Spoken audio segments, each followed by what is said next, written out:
Welcome back to the Common Sense Crypto channel, everyone. This is Rich making another video on XRP today. As usual, we're going to talk about XRP today. So I hope everyone is having a fantastic day wherever they are in the world.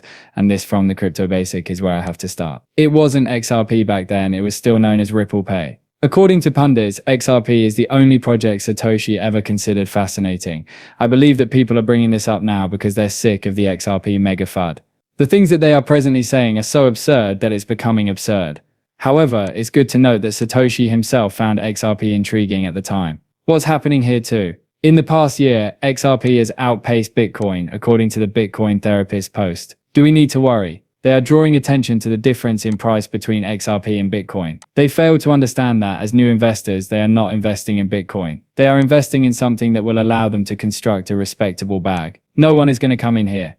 Since XRP now offers a higher return on investment than Bitcoin, no retail investor will enter this market and put all of their money into Bitcoin for $114,000. Instead, they will purchase XRP at $3. XRP is undoubtedly presenting a positive picture, approaching an all-time high in the top 15 most narratively driven assets. Thus, narrative tokens are now the primary driver of the current market cycle. Whether in regulation-focused projects like XRP, deep-in joke coins, or AI, narratives dictate the project's pace. A token attracts both volume and capital. When traders find a compelling story to support it, including mass utility, institutional adoption, or legal clarity. The storyline surrounding XRP has been around for a while. Currently, however, events are beginning to align with the story. To put it another way, events that people believed would occur in the future are actually occurring in real time right now. And that, in my opinion, is what is currently generating the most interest in XRP. And when it starts to gain traction, that's what will also attract a lot of FOMO money to XRP.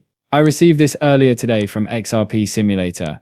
How simple is it to reach $1,400 per XRP? Assets worth $1 trillion in tokens, and ETFs worth $139 billion with a 50x market cap multiplier. Tokenized assets are the only aspect of this that I don't believe you could truly account for. I believe that unless tokenized assets begin to flood this market, we won't be able to predict how high a cryptocurrency's price will rise in the near future. Some objects are currently being tokenized. Everything will be tokenized shortly. However, XRP's market cap multiplier also fluctuates. I believe that the market cap multiplier in the ETFs will cause XRP to become extremely costly very quickly. However, you may actually reach $1,400 XRP in that short amount of time. However, many continue to doubt that XRP would ever rise beyond $10. It's coming for sure. I promise you that XRP haters will detest this run more than any other.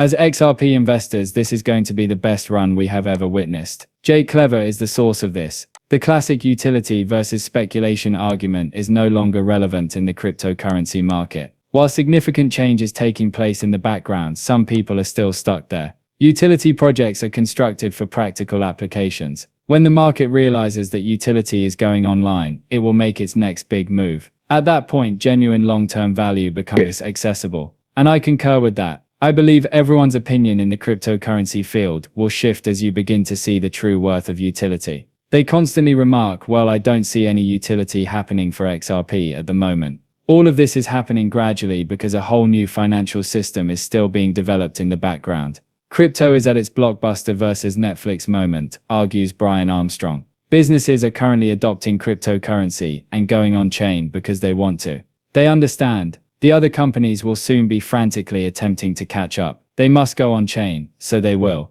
My recommendation, arrive early. It will have a network impact in my opinion, since there will be some early adopters, firms that hop on the chain and early institutional adopters. Then suddenly, all other businesses will have to follow suit. If not, those companies will just shut down. They will be abandoned. Banks will experience the same thing. Crypto is currently undergoing rapid change. Whether they like it or not, some people see it, while others haven't noticed it yet. And those who fail to recognize it and make the proper investments will also fall behind. However, JP Morgan doesn't think there is much institutional interest in DeFi. I'm not sure what their deal is, JP Morgan. They must always come up with the story of crypto is not for me. They even claim that tokenization is unnecessary. However, BlackRock asserts that tokenization is the way of the future. There is existing institutional demand. Institutions are interested in using DeFi and tokenization. They will be entering this area for that reason. I'm not sure if JP Morgan is promoting this story to maintain low prices so they can keep buying more and more assets.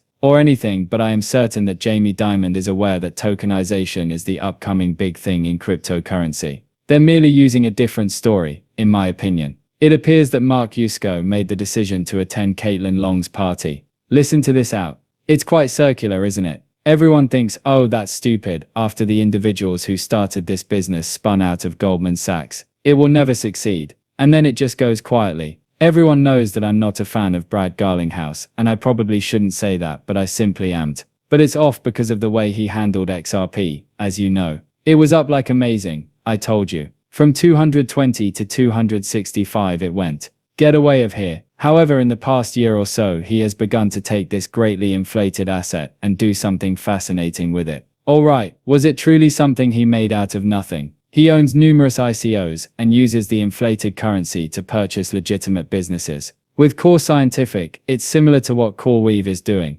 CoreWeave intended to purchase Core Scientific, which would then offer CoreWeave a number of services, and they were required to give them $10 billion annually. Well, we'll just buy you for $8 billion, they said. This is a positive thing. You then purchase an asset and arbitrage the difference between your inflated stock and the asset. Brad eventually caved in and said, okay, Circle, I'll give you $8 billion.